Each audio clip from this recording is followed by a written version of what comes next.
Nahuatl Zaragrisi rompe en llanto tras escándalo con Miss México.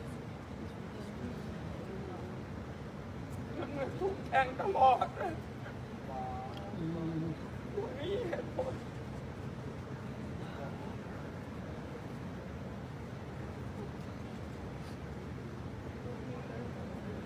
หลอกให้ผมขับรถใจ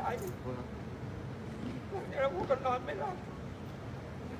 แล้วตอนเช้าก็ทำกับผมอีกโดยมีเรื่องความเป็นสุภาพบุรุษเลย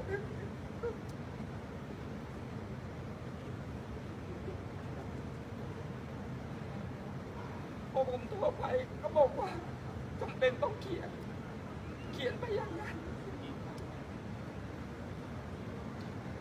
แล้วบอกว่าวันนี้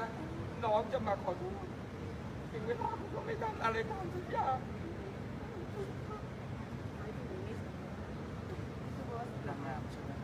มัน